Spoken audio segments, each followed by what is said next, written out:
Buenos días, mi nombre es Mauricio Echeverri Blair, soy de Medellín, Colombia, soy capitán retirado de la Armada Nacional de Colombia, soy abogado especializado en Derecho Marítimo Internacional, soy negociador internacional y actualmente soy miembro de OneCoin. Hago la salvedad en este video que estoy autorizando difundirlo totalmente entre la red comercial.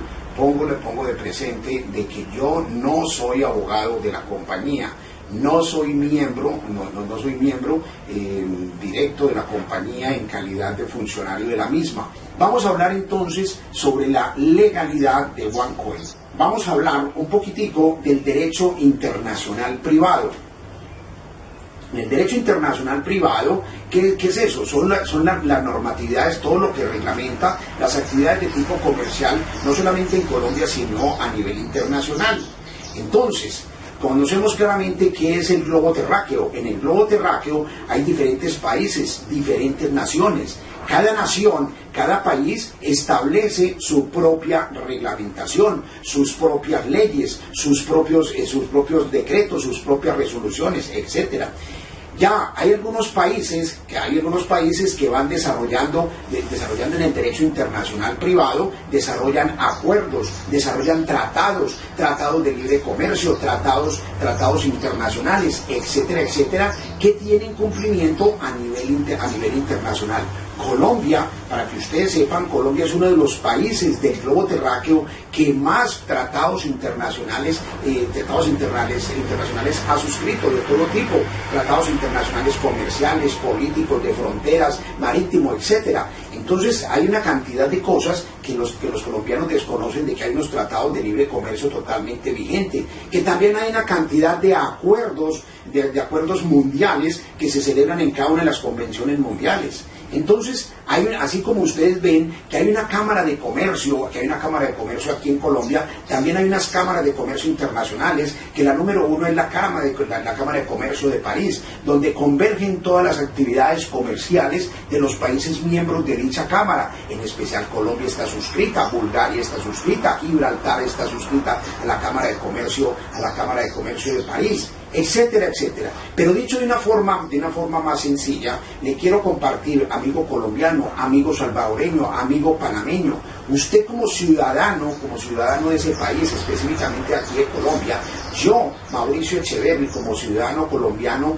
la ley me autoriza, mi gobierno me autoriza, mis leyes me autorizan desarrollar actividades comerciales con compañías internacionales legalmente suscritas en esos países. Entonces yo puedo desarrollar una actividad comercial libremente con cualquier compañía en el globo terráqueo debidamente registrada, debidamente legalizada, salvo que ese país tenga algún tipo de restricción. Por ejemplo, no hay una libertad comercial total para yo negociar con Cuba. ¿Por qué? Porque a raíz del bloqueo norteamericano a Cuba se ponen una serie de limitaciones en las cuales los particulares no pueden ir allá a negociar libremente. En el caso de nosotros como colombianos no podemos negociar libremente con Cuba. Tenemos otro país, por ejemplo Corea del Norte, no podemos ir a desarrollar libremente una actividad comercial con ese país. Entonces, de resto, en el caso nuestro, nosotros estamos desarrollando una actividad comercial legal con una compañía registrada, legalmente constituida en Gibraltar y que tiene unas oficinas en Sofía, Bulgaria. Yo como colombiano puedo desarrollar libremente esa actividad. Ahorita más adelante les hablo cómo es el tema tributario, que también a ustedes les han preguntado, cómo se maneja esa parte tributaria, cómo se maneja eso con las autoridades tributarias de ese país, en el caso específico de Colombia, con la DIAN. Lo vamos a ver más adelante. Entonces partimos del principio de que nosotros estamos desarrollando una actividad legal con ese país. Ahora bien, nosotros no somos una moneda en ninguna parte del mundo. Ahorita cuando llegue la parte de la superintendencia les voy a articular todo ese comentario. Nosotros no somos ninguna moneda en ninguna parte del mundo. Nosotros somos una criptodivisa que está siendo comercializada en un sitio público denominado el Internet o la Internet. Entonces eso para que ustedes vayan esclareciendo ese tema. Ahora bien, ¿qué pasa con la figura? Entonces alguien se puede preguntar, Bueno, pero entonces, ¿cómo es eso aquí en Colombia y por qué OneCoin no está en Colombia? Les quiero participar lo siguiente. Las compañías, cualquier compañía grande que se expande, que crece en un país, puede desarrollar unas actividades comerciales entre países. Eso es lo que se denomina las multinacionales. Para los colombianos, Cementos Argos nace en Medellín, empieza a crecer Argos y entonces se expande y coloca otras plantas. Entonces coloca tiene unas plantas en Barranquilla, tiene unas plantas en Tolú, tiene unas plantas en Cartagena, tiene unas plantas en Cali, etcétera, etcétera. Pero su expansión llega a tal punto que ella dice, yo quiero cruzar las fronteras. Entonces se va y entonces abre planta en Panamá, abre planta en Haití, abre plantas en Estados Unidos, va comprando, absorbiendo otras cementeras. Entonces se vuelve una multinacional. Eso mismo pasa con OneCoin. OneCoin nace, se registra en Gibraltar, empieza una operación en Bulgaria, en los países del este. Ellos empiezan a ver que dónde se puede focalizar mejor un desarrollo de la compañía. Entonces llega y dice, vámonos entonces para los países de la cuenca del Pacífico. Entonces cítese China, cítese Corea, Japón, Tailandia, Malasia, India, donde hay un gran flujo de personas y donde hay un gran flujo de capitales. Entonces, obviamente, si este es un negocio que es de dinero, que es de criptodivisas, pues inicialmente la compañía tiene que buscar un nicho de mercado donde haya un gran número de personas y gran número de capitales. Entonces empieza un expansionismo, que es lo que se denomina volver multinacional una compañía. En cualquier momento la compañía llega y dice, hombre, necesitamos, como somos una criptodivisa y tratamos de ser una moneda de reserva, al ser una moneda de reserva necesitamos que esas 2100 monedas que necesita minar la compañía, necesitamos colocarlas en todo el globo terráqueo. Entonces obviamente esa distribución de esas monedas se va haciendo en una medida progresiva. En una medida progresiva se empiezan por los países de mayor desarrollo, por los países de mayor dinero, y por eso yo decía, empezó en Europa, luego se va para la cuenca del Pacífico, de los países asiáticos que ya acabo de hacer mención. Entonces dice, la expansión tiene que seguir, entonces vámonos para América. Entonces nos vamos para América. ¿Dónde empezamos a trabajar? Hay un país que es bien interesante en América. Sabemos que hay algún tipo de restricción de carácter legal en Estados Unidos. La compañía en este momento está haciendo todo un tipo de negociaciones para poder entrar legalmente en los Estados Unidos. Empieza entonces en México, empieza una operación en México, que ya todos hemos visto una operación en México. ¿Por qué? Porque bien es sabido que México es un país de muchísimos habitantes y donde hay muchísimo flujo de capitales y bastante dinero circulante.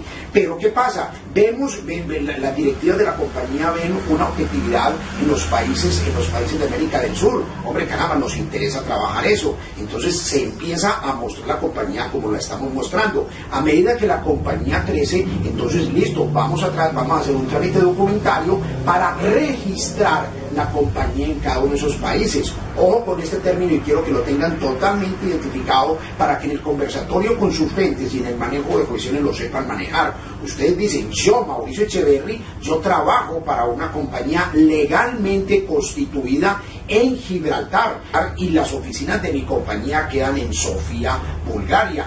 Ahora bien, aquí en Colombia tenemos que venir a registrar la compañía aquí en Colombia, o cualquier otra figura que aunque el día de mañana vaya a entrar aquí OneCoin a Colombia, porque quiero hacer la salvedad. Hay muchísimas compañías que por manejo tributario, por reglamentación, por jurisdicción, por una cantidad de fenómenos, entran a otros países con otra figura. Si ustedes observan, por ejemplo, aquí tenemos una figura jurídica de una compañía multinacional que se llama Home Center, y todo el mundo conoce a Home Center a lo largo de todo el globo terráqueo, pero en diferentes países tiene otros nombres, entran con unas filiales, entran con otros nombres. Por ejemplo, aquí en Colombia se llama Sodimac. Sodimac es la compañía que avala, que representa a Home Center la operación en Colombia. ¿Y y ven ustedes los letreros? Home Center, ven todas las cosas, pero en el trámite documentario y en facturas y demás,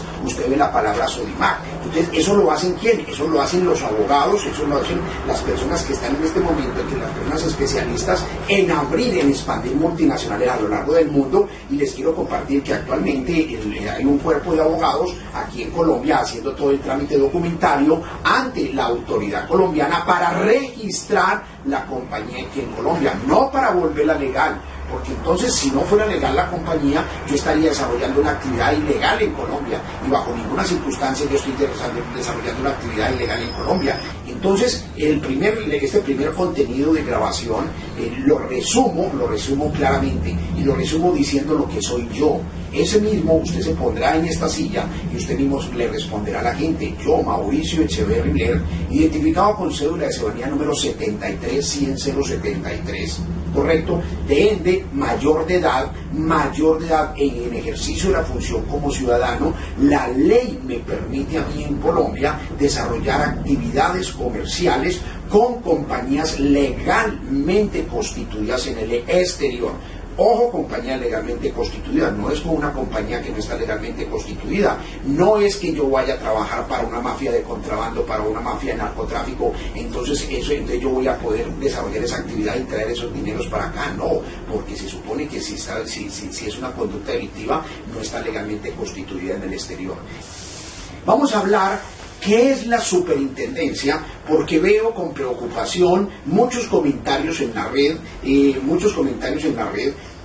a veces comentarios tardíos. Veo algo curioso. Por ejemplo, en el día de ayer me volvió a llegar el mismo artículo que en abril estaban haciendo mención a la superintendencia.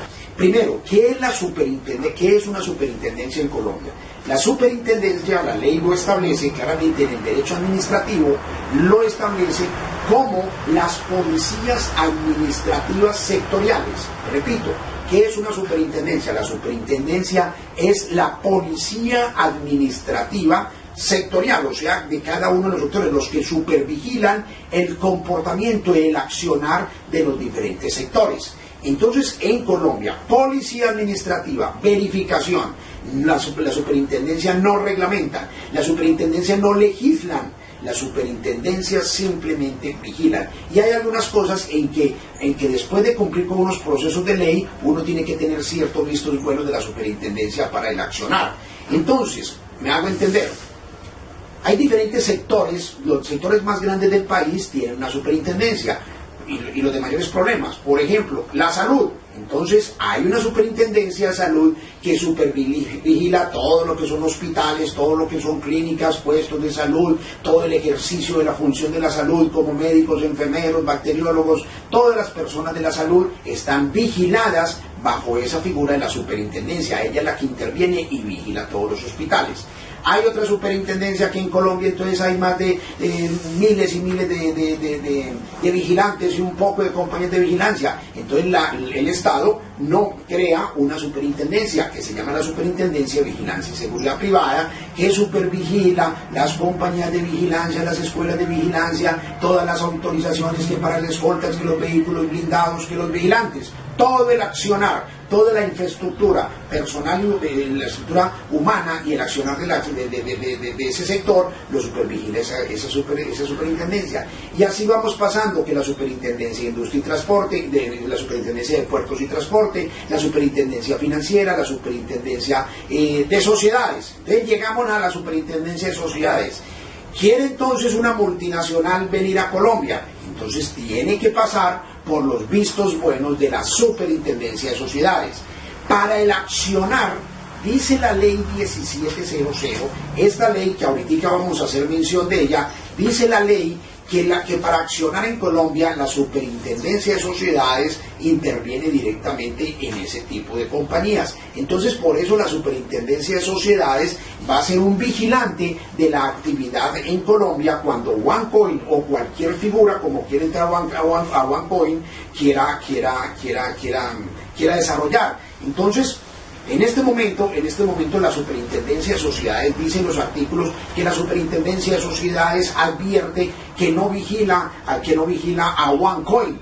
Claro, eso es totalmente cierto. ¿Cómo va a vigilar la Superintendencia de Sociedades a OneCoin cuando OneCoin no está registrado en Colombia?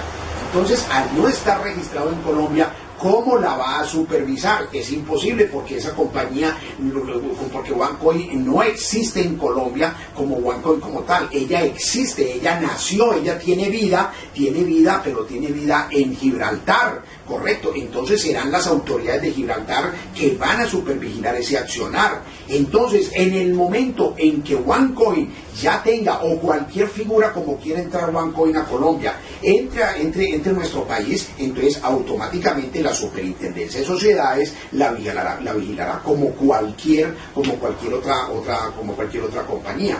Ahora bien, en cuanto a la moneda, que vemos unos artículos que la Superintendencia de Sociedades advierte que OneCoin no es una moneda. Tienen toda la razón. Es que nosotros nunca hemos dicho, ni a nadie se le ha dicho, que OneCoin es una moneda en Colombia. OneCoin no es una moneda en ninguna parte del mundo. OneCoin es una criptomoneda que está siendo comercializada en la red. Más adelante, cuando ya desaparezcan las monedas, entonces va a haber una cantidad de criptomonedas en la tierra y ya cada estado va a admitir una criptomoneda como su propia moneda oficial.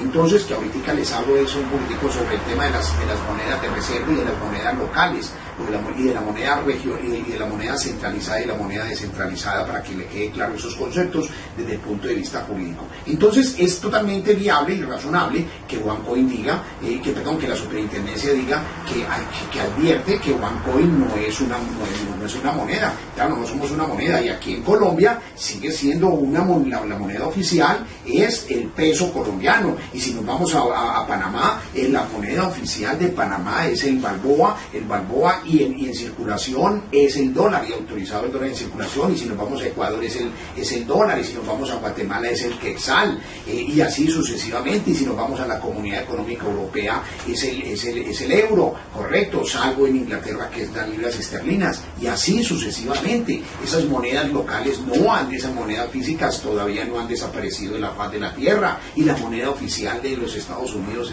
es el dólar, etcétera, etcétera. Entonces, ¿por qué la Superintendencia advierte eso? Porque hay una cantidad de preguntas y de quejas y de situaciones que se presentan que inmediatamente la Superintendencia tiene que aclarar eso. Hace poco ustedes vieron que hubo algo en China donde personas indelicadas utilizaron el nombre de OneCoin para estafar. Entonces, eso es totalmente cierto, y ustedes vieron que salió la doctora Rujada a la cara, que estaban utilizando el nombre de OneCoin para estafar. Y les quiero decir, eso es eminentemente normal. Usted póngase en la mente de la conducta delincuencial. Usted tiene que utilizar nombres de remarca, nombres de impacto, compañías exitosas para desarrollar alguna conducta de estafa. Entonces, hace un poco menos de 8 días, alguien me dijo: Mauricio, pero es que mire que en China pasó esto y esto de OneCoin. Y le dije: es evidentemente normal que utilicen nuestra marca. ¿Por qué? Porque es una marca totalmente colocada, es una marca que está moviendo miles de millones, es una marca que todos los días crece y crece más. Entonces, obviamente, la conducta delincuencial, las personas que desarrollan conductas delincuenciales van a utilizar este tipo de marcas altamente reconocidas. Y le puse un ejemplo de que había pasado aquí en Medellín hace como unos 15 días, donde fueron estafados un grupo de alumnos fueron estafados un grupo de alumnos universitarios, donde los estafadores utilizaron una marca altamente reconocida en Medellín, que es la Universidad Pontificia Bolivariana. Entonces, con la UPB, o Universidad Pontificia Bolivariana, unas personas estafadoras, marca la redundancia, estafaron a un grupo de alumnos vendiéndole un paquete turístico. Entonces me pregunto yo, ¿por qué esos muchachos cayeron en el engaño? Cayeron en el engaño porque utilizaron una marca reconocida como la Universidad Pontificia Bolivariana. El estafador no va a utilizar un nombre como la institución como la Escuela Colombiana de Negocios, por ejemplo, que no es reconocida a nivel nacional ni a nivel mundial. En cambio, la Universidad Pontificia Bolivariana es una universidad que lleva más de 60, 70 años en el mercado, donde es una universidad privada, donde es una universidad de la Iglesia altamente prestigiosa. Entonces el estafador utiliza, para engañar a los alumnos, utiliza una marca conocida. Ese es el ejemplo típico. Entonces, eso mismo pasa con nosotros. Nosotros tenemos grandes detractores y es eminentemente normal que tengamos detractores, y ustedes, señores distribuidores, tienen que saber eso. ¿Cuáles son, entre comillas, nuestros enemigos comerciales? Tenemos gobiernos detractores del proyecto nuestro, aunque los gobiernos el día de mañana serán los principales beneficiados de la criptomoneda porque va a tener mayor control de flujo de capitales, pero no obstante encontramos gobiernos que no están de acuerdo con ellos. Tenemos otros detractores que son los bancos, entidades bancarias que no están de acuerdo, porque tienen, saben ustedes, uno de los entes más perjudicados con esto van a ser los bancos. Entonces, por eso es que la doctora Roja, en todos sus comentarios, en todos sus discursos, ella dice que quiere es una alianza, no guerra, sino una alianza y desarrollo de crecimiento con los bancos, pero tenemos bancos que son detractores de este proyecto. Tercero, tenemos un gran detractor, son ya las compañías, las criptodivisas, porque bien es cierto, y ustedes saben, hay más o menos 644 criptodivisas a lo largo de todo el universo virtual. Entonces, obviamente, hemos sobrepasado a todas esas compañías de una forma vertiginosa. Entiendan ustedes que nosotros nacemos el 14 salimos al mercado de la preminería, salimos el 14 de septiembre del año 2014, y a la fecha de hoy ya hemos minado poco menos como 647 millones de monedas. Eso significa que hemos minado más o menos el 30.3 de 2.100 millones de monedas. Entonces, vean ustedes, un crecimiento vertiginoso, y que con ese 30.7 ya llevamos 1.860.000 personas. Entonces, mire usted el crecimiento de una forma vertiginosa comparado con otras monedas. Entonces, eso obviamente crea detractores, y es eminentemente normal, porque como bien se dice por ahí, a nadie le perdonan el éxito, a nadie, absolutamente a nadie, ni a una compañía exitosa, ni a una persona exitosa, ni a un líder exitoso. Entonces, si nosotros estuviéramos desarrollando alguna conducta ilegal, ya hubiese salido una prohibición de carácter gubernamental, en la cual la Fiscalía General de la Nación se pronuncia, en la cual un juez de la República se pronuncia, en el cual una presidencia de la República inmediatamente a través de algún decreto presidencial se pronuncia con relación a OneCoin, con relación a alguna actividad de la criptodivisa. Ustedes ven que eso no ha salido absolutamente nada de eso, simplemente el pronunciamiento de una superintendencia que dice que esa compañía no está aquí registrada, que esa compañía que no se admite, que responde que OneCoin no es una moneda. Claro, ¿cómo vamos a hacer una moneda? Entonces, eso también nos da un parte de tranquilidad, que nosotros no estamos atentando contra absolutamente nada que ver, que la superintendencia esté diciendo algo de lo contrario de lo que realmente se presenta. Entonces, a mí me dicen: Mauricio, me parece muy bien, pero con todo respeto, eso es una pirámide. OneCoin, muy bonito todo lo que usted me explicó, eso da mucha plata, veo que da mucha plata, pero eso me suena más que a pirámide, o eso es una pirámide, para mí es una pirámide. Entonces yo le digo: Pedro, tienes absolutamente toda la razón. Lo que yo te dije es una pirámide. ¿Y por qué te digo que es una pirámide, Pedro? Porque, mira, nosotros tenemos una estructura piramidal. Pero antes de yo comentarte, te quiero preguntar, Pedro, para ti, ¿qué es una pirámide? Hay algún paréntesis. La mayoría de las personas en Colombia y en el mundo no saben qué es una pirámide. ¿Por qué no saben? Por una simple razón. Porque la pirámide como tal no existe en ningún código y en ninguna ley. Sale la palabra pirámide. Si vamos al Código Penal, no existe la palabra pirámide. Si vamos al Código del Comercio Colombiano, no existe la palabra pirámide. Si vamos al Código Civil, no existe la palabra pirámide. Si vamos al Código Laboral, no existe la palabra pirámide. En Colombia, lo que existe es captación indebida de dinero. Esa captación indebida de dinero es lo que se está penalizando en Colombia en el Código Penal. ¿Correcto? Eso es lo que penalizan, captación ilegal de dinero. Entonces, muy poca gente sabe eso. Correcto. Y no se preocupen que muchos abogados tampoco saben eso si no están metidos en un derecho exclusivamente trabajando en esa área. Pedro, déjame entonces explicarte un poquitico más por qué nosotros somos una pirámide y te aclaro alguna cosita. Mira, nosotros somos una estructura piramidal. Tal cual como es, por ejemplo, la Iglesia Católica, Apostólica y Romana, es una estructura piramidal. Mira que aquí arriba está el Papa, luego siguen aquí el cuerpo de cardenales, luego los obispos, después de cardenales siguen los obispos, después los monseñores, después los sacerdotes, después los diáconos y por allá el último seminarista, la base de la seminarista. Eso se llama una estructura piramidal. Las fuerzas militares son piramidales. Aquí hay un general, luego el cuerpo de generales, luego los coroneles, luego los mayores, luego los capitanes, luego los tenientes, luego los suboficiales y luego en la base están los soldados. Eso es una estructura piramidal.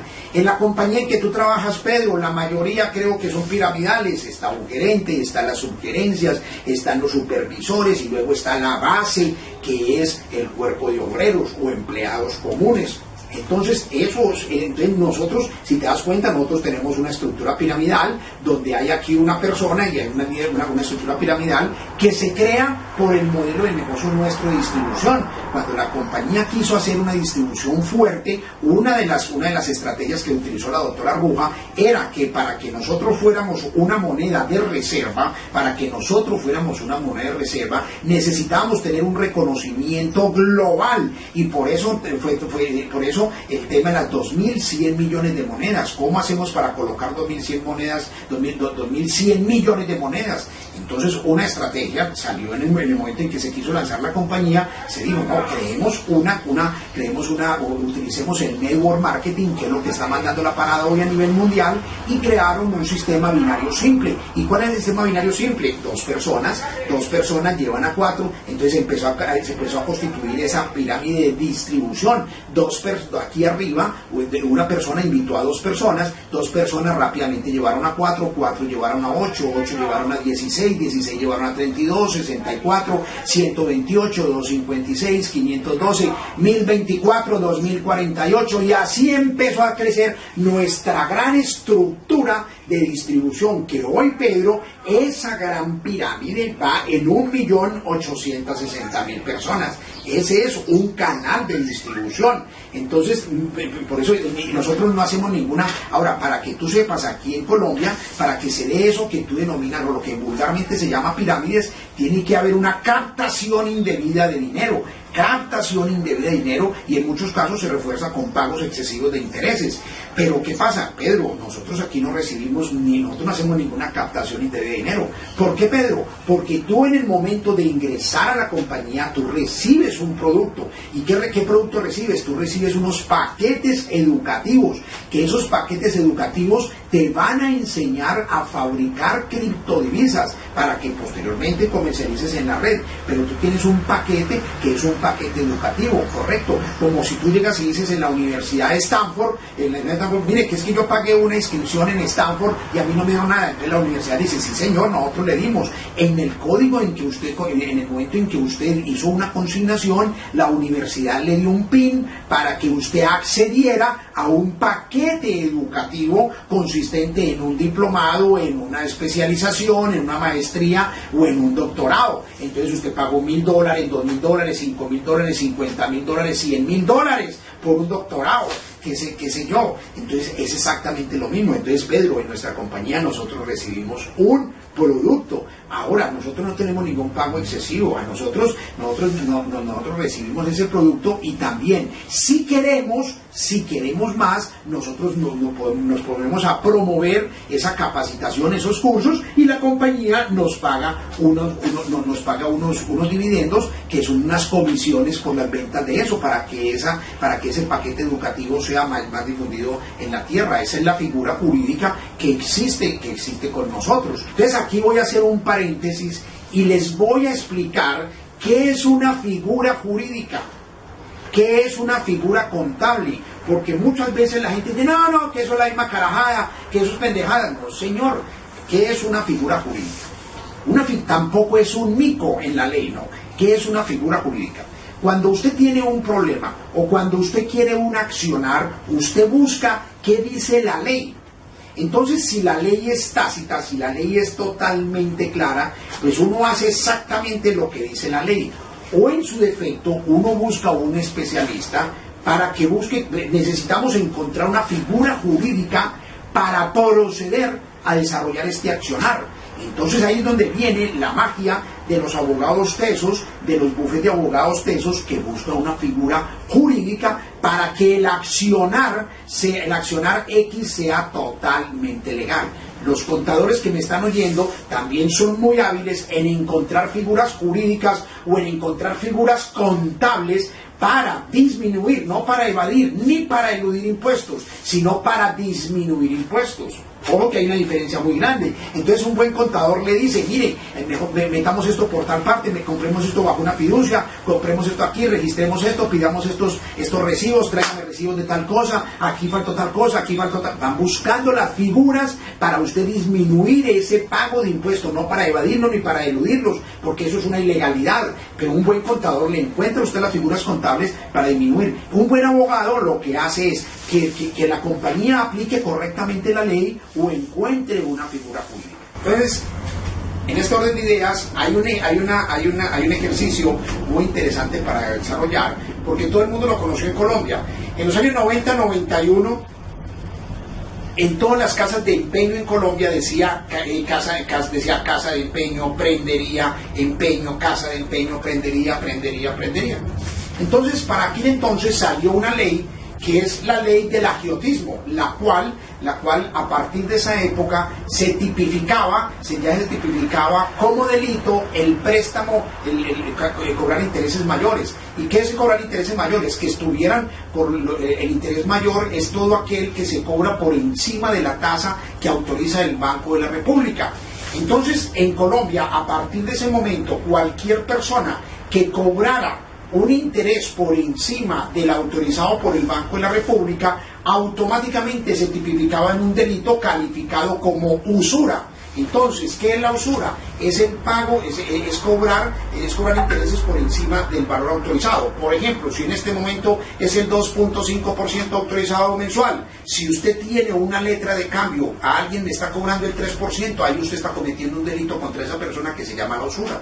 Entonces, cuando salió aquello, entonces inmediatamente le cayeron a los dueños de las casas de empeño, inmediatamente le cayeron a decirle, vea, eso es usura, porque usted me está cobrando el 10%, por ese empeño. Entonces realmente, a partir de ese momento sí era una usura lo que estaba desarrollando la casa de empeño. Entonces, ¿qué pasó? Vino un grupo de abogados, creo que en esa época estaban liderados por Asocoba, Asociación de Compraventeros y la asociación que tenían ellos, y empezaron a buscar una figura jurídica para que pudieran las casas de empeño en Colombia accionar legalmente. Entonces empezó el proceso y encontraron una figura muy ocurrente, que es el contrato de compra y venta con pacto de retroventa.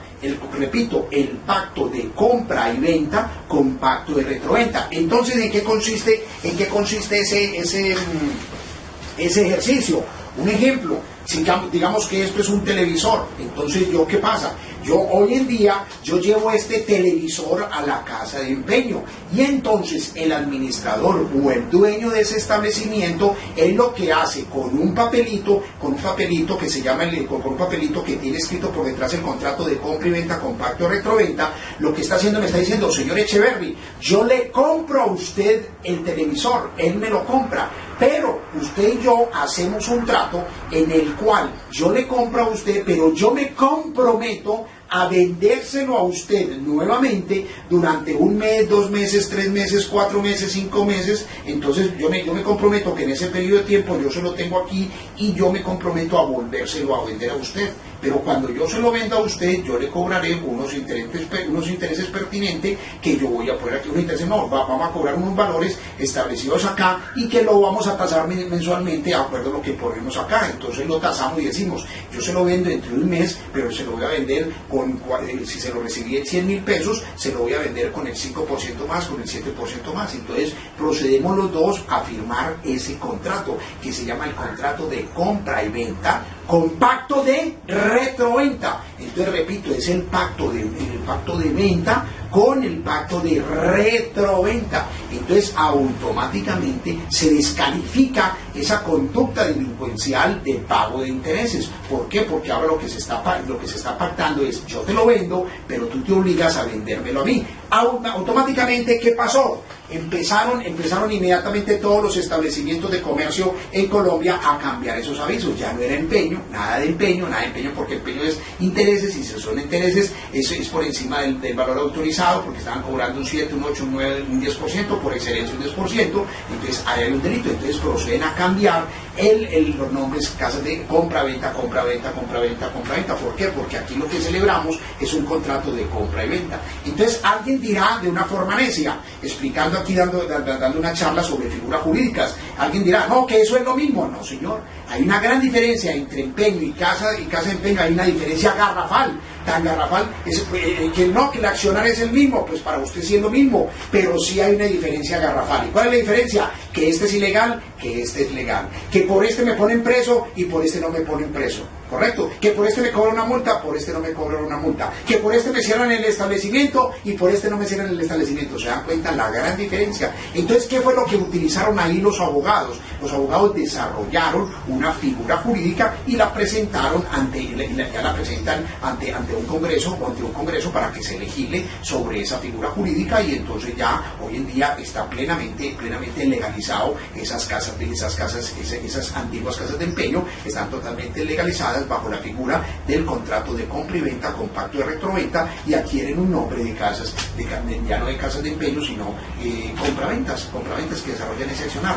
Ese es un ejemplo de figura jurídica. Cuando a usted pronto alguien le dice: no, pero es que eso es lo mismo. No, señor, eso no es lo mismo. Y así me podría quedar aquí hasta las 5 de la mañana y nos queda 10 horas, 15 horas más hablando de figuras jurídicas y no acabaría. ¿Por qué? Porque por donde usted camina en el accionar normal del ser humano estamos llenos de figuras jurídicas. Por toda parte estamos llenos de figuras jurídicas. Entonces, y para terminar le pongo una sola. Cuando se supone, y aquí utilizando el ejemplo de por qué nosotros no hacemos captación indebida de dinero en OneCoin. Nosotros no hacemos captación indebida de dinero en OneCoin porque usted está entregando un dinero y a usted a cambio le están entregando un paquete educativo. Ese paquete educativo puede ser o presencial, que usted va a recibirlo, o puede ser que se lo entreguen unos libros, o puede ser virtual, porque la ley lo establece como tal ya ahora el tema de la virtualidad.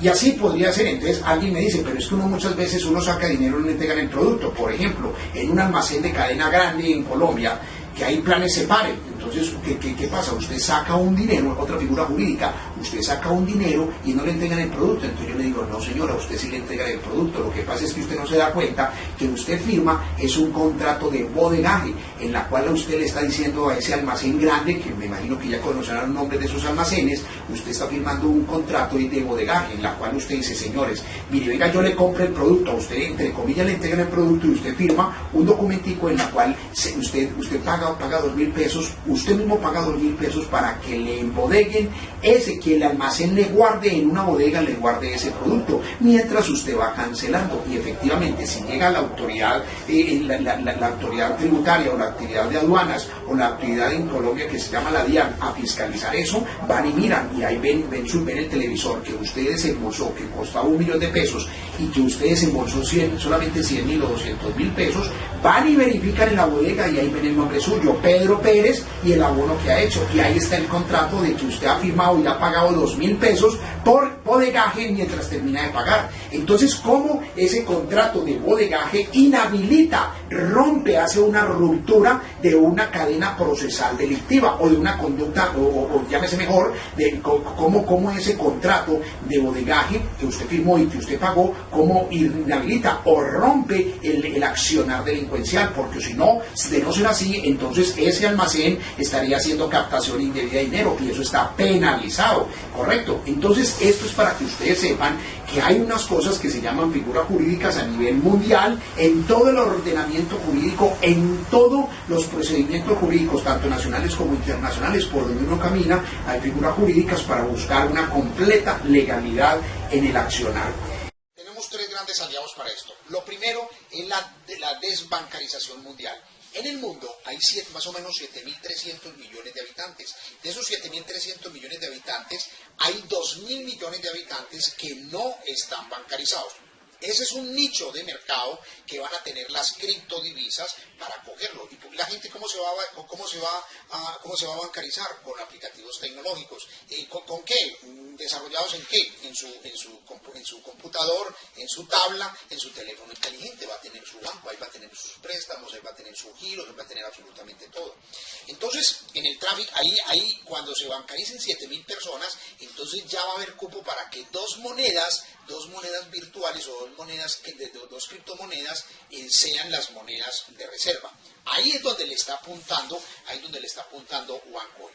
El segundo gran aliado en el mundo, la segunda gran figura aliada en el mundo es el pago de las remesas. Es inaudito, no hay forma de cómo definir el alto costo, es un costo aberrante, y perdón por la expresión, es un costo aberrante, los pagos que se hacen por remesa a nivel mundial, tanto a nivel local como a nivel departamental, como a nivel nacional, como a nivel mundial, como a nivel transnacional. No hay forma de hablar y de describir el pago de las remesas. Aquí, por ejemplo, en Colombia, aquí mismo entre un municipio del Valle de Aburrá, si usted manda 20.000 pesos, en 20.000 pesos los manda de Medellín a un municipio pegado, como se llama Envigado o Itagüí, están cobrando 4.370 pesos. Por un envío de 20.000 pesos cobran 4.370 pesos. Omito por obvias razones el nombre de las compañías, pero hay varias compañías que prestan ese servicio con esos pagos. A veces nosotros mismos, para pagar paquetes de la compañía y girar 2 millones de pesos a Europa, estamos pagando a veces 100.000, 150, 200, 250.000 pesos cuando uno quiere que el servicio sea rápido. Entonces, ese es un nicho de mercado que nosotros necesitamos, que las criptodivisas van a abarcar las remesas, porque ya la gente está hasta el tope de esos pagos excesivos. Y el tercer elemento, o la tercera gran arma, si así la queremos llamar, que vamos a tener nosotros en el mundo de las criptodivisas, es el manejo de la riqueza, la protección de la riqueza. Ese es el elemento más fuerte que hay. Y lo explico de la siguiente forma. Resulta que ya la gente platuda, la gente rica en el mundo, está hasta aquí con el tema del manejo cambiario de estas monedas. ¿Por qué? Porque la inflación de la moneda, ese sube y baja, pues ha quebrado a muchísima gente rica, o mucha gente rica ha perdido muchísimo dinero. También, al igual, empresas que están regidas por estas monedas, tales como el dólar y como el euro, pues también se ven seriamente afectadas. ¿Y qué decir de los países cuya moneda de reserva es el dólar? Entonces también están totalmente indispuestos con el tema del manejo cambiario. Pongo un ejemplo simple. Pedro quiere comprar una tierra con Juan. Entonces Pedro le dice a Juan, vamos a comprar esta tierra. ¿Cuánto vale la tierra? 6.000 millones de pesos. Entonces, listo, entre los dos, que somos hombres ricos, vamos a comprar ese terreno para hacer una urbanización en ese terreno. Entonces Pedro dice, yo pongo 3.000 millones de pesos.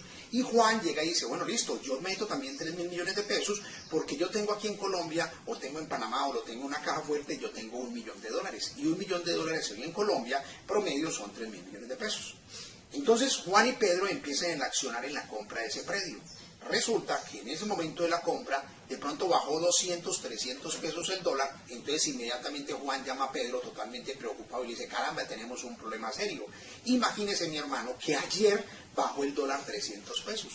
Eso significa que Pedro ya no tiene 3.000 millones de pesos, sino que tiene 2.700 millones de pesos. ¿Cuánto perdió ahí en ese momento? ¿Cuánto por esa bajada perdió de riqueza a esa persona pudiente? Perdió, por un abrir y cerrar de ojos, perdió 300 millones de pesos. Y vea el problema que tiene ahora, porque tiene que sacar 300 millones de pesos para comprar ese predio, que ya firmaron una promesa de compra y venta y que ya se comprometieron, para la redundancia, ya se comprometieron en la compra de ese predio. Entonces mire cómo una persona con un abrir y cerrar de ojos perdió 300 millones. Lo mismo le pasa a las industrias, lo mismo que le pasa a las empresas. Lo mismo le está pasando a algunos países que tienen las reservas monetarias las tienen en dólar. Entonces, esas tres grandes personas que, repito, primero, los desbancarizados en el mundo, segundo, los pagos de las remesas, y tercero, los que necesitan proteger sus riquezas, son los tres grandes aliados que tenemos, que tienen las criptodivisas, que es la verdadera razón de las criptodivisas. ¿Por qué? Porque la criptodivisa no tiene inflación.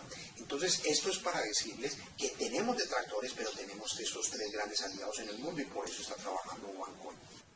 Nuevamente les deseo lo mejor de lo mejor, que Dios bendiga el accionar de cada uno de ustedes, que tengamos éxitos y que también pues logremos esos sueños que cada uno nos hemos trazado en el momento de ingresar a nuestra compañía. Muchas gracias, Mauricio Echeverry Ler. Les repito, cualquier objeción debe ser tramitada a través de mi correo electrónico que debe quedar en esta grabación.